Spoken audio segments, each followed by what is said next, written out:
routine.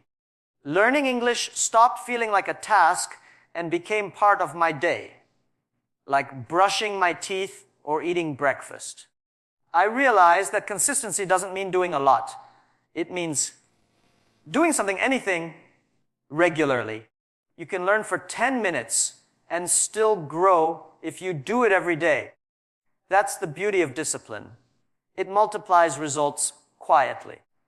Every small effort you make today becomes invisible preparation for tomorrow's success. There were times when I thought I wasn't improving at all. But months later, I suddenly noticed that I could understand movies better, or speak faster, or remember words without looking them up.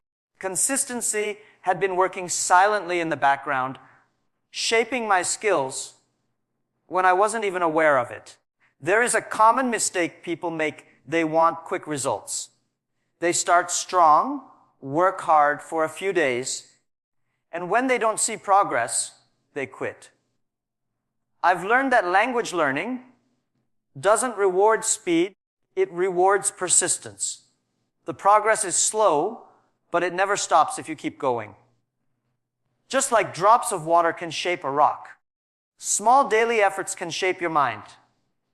I told myself, don't compete with others. Just compete with who you were yesterday.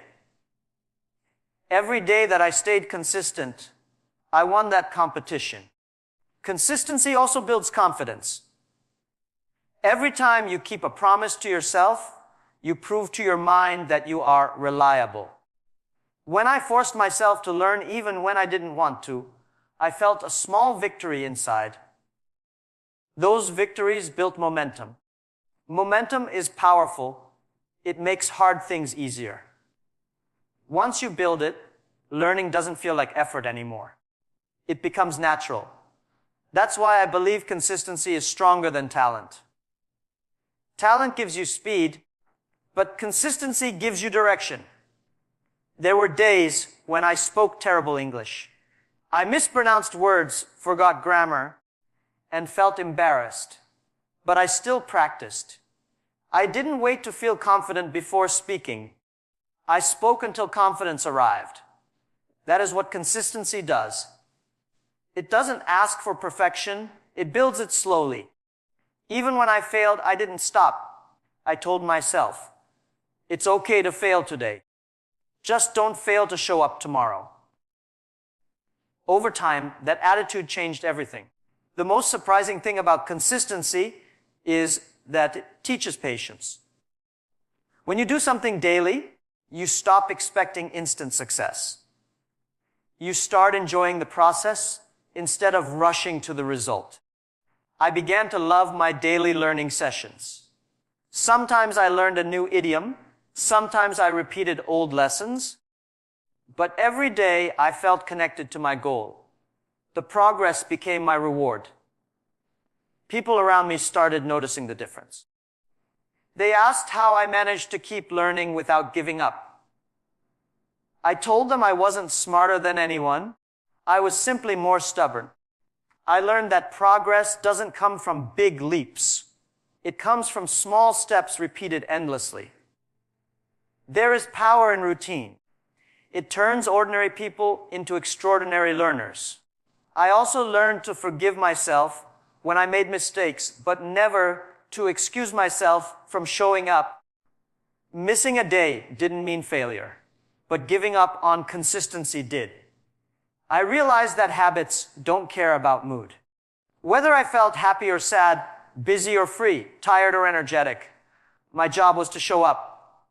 Some days I learned a lot, some days almost nothing, but I was always present.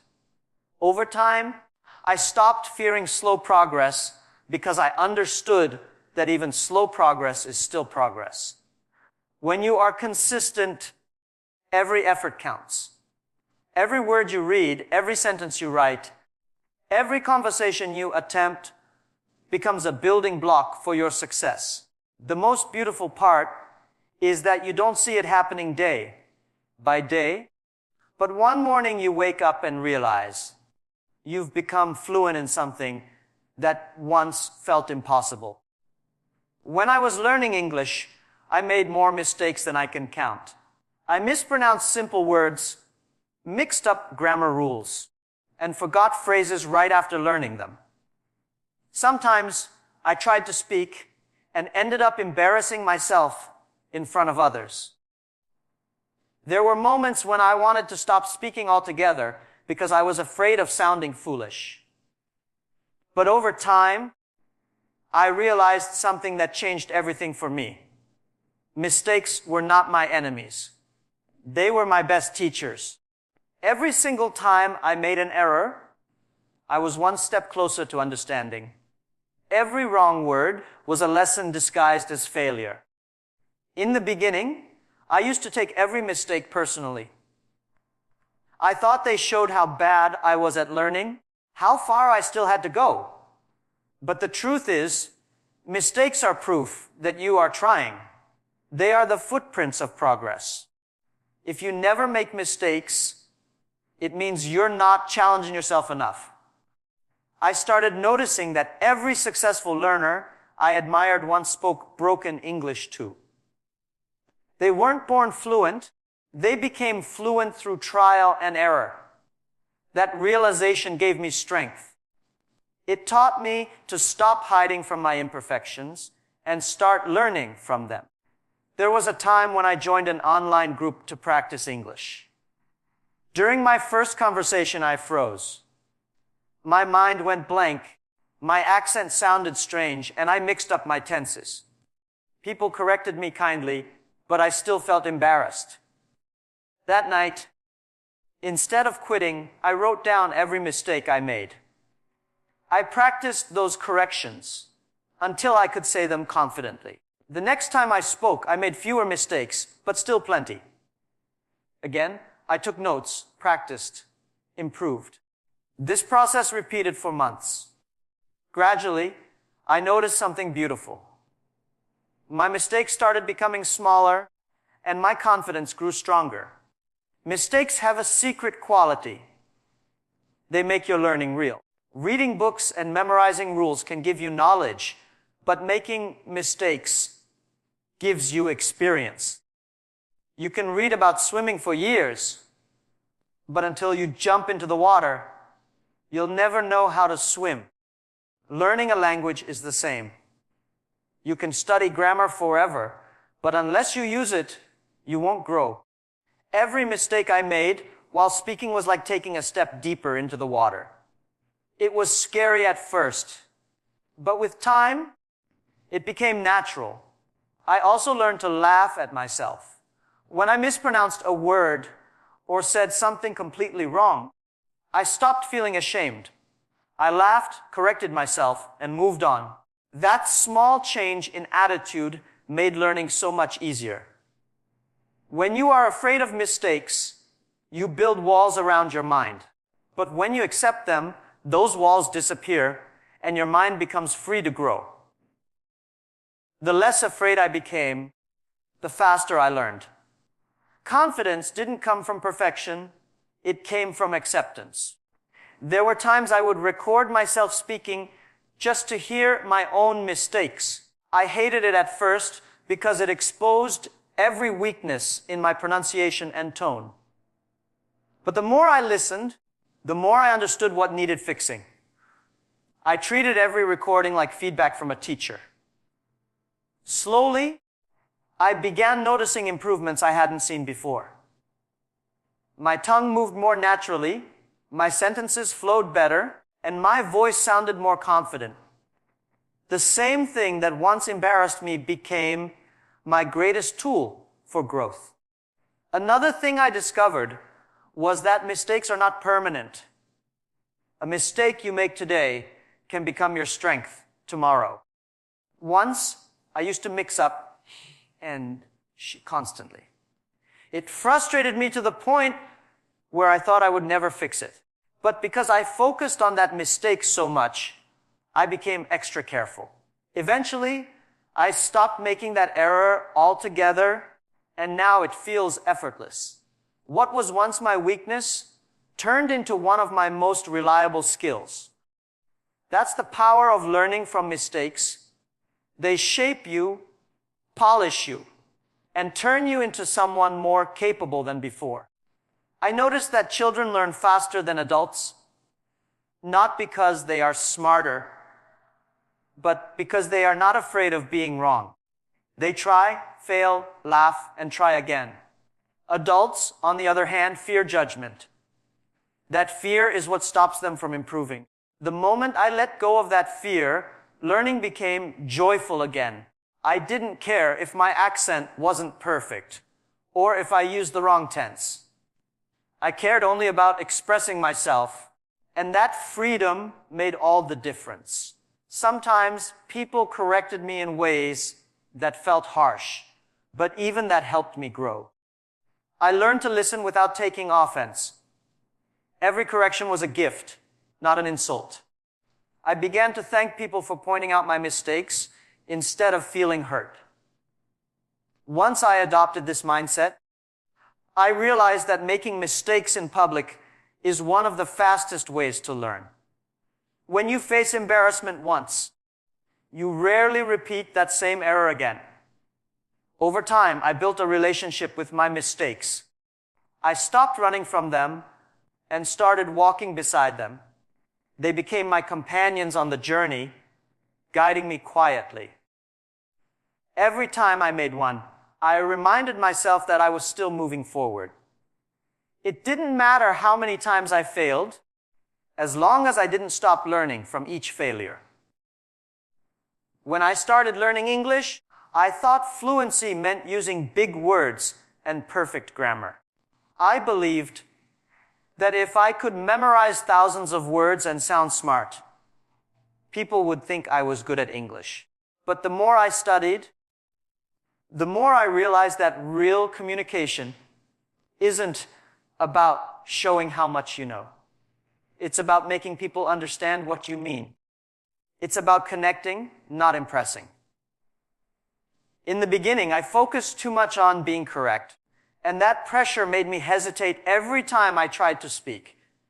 I would think about grammar, pronunciation, sentence structure, and by the time I was ready to say something, the moment had already passed. I wasn't communicating, I was performing. There came a moment when I met a traveler who spoke broken English, but spoke it confidently. His grammar was wrong. His sentences were short, but everyone listened to him. He used gestures, expressions, and emotion. He didn't worry about mistakes, and people understood him easily. That was when I understood something powerful.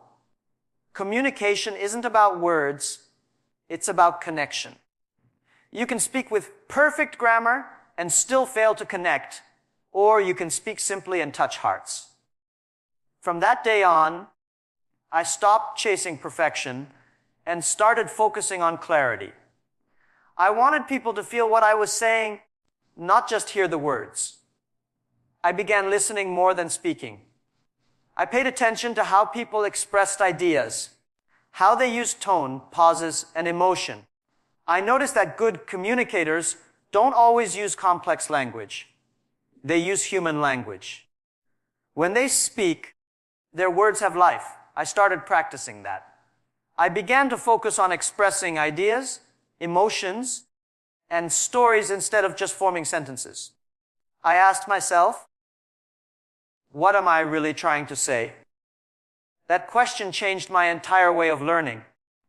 I realized that learning a language is not about memorizing lines from a book. It's about finding your voice in that language. Sometimes I would have conversations with people who spoke very little English. Yet we could talk for hours, laughing and understanding each other through gestures and simple words. On the other hand, I met people who spoke perfectly but couldn't hold a real conversation because they were afraid of saying something wrong. I used to be like that, trapped in my fear of judgment. But when I started focusing on communication instead of perfection, something changed inside me. I began to enjoy speaking. I stopped worrying about being right and started thinking about being real.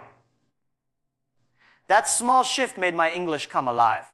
I practiced speaking naturally, as if I was talking to a friend.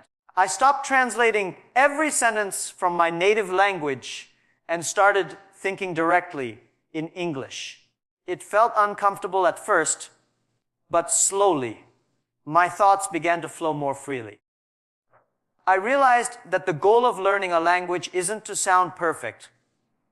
It's to be understood, to connect, to express. A person who can communicate ideas clearly will always go further than someone who only memorizes grammar rules. That understanding helped me gain confidence, even when my English wasn't perfect. Listening became my secret tool. I listened to podcasts, interviews, and movies, not just for words, but for emotion. I tried to feel the rhythm of the language. I noticed how people used simple phrases to express deep ideas. I learned how tone can change meaning, how a pause can make a sentence powerful, how sincerity can make even broken English beautiful.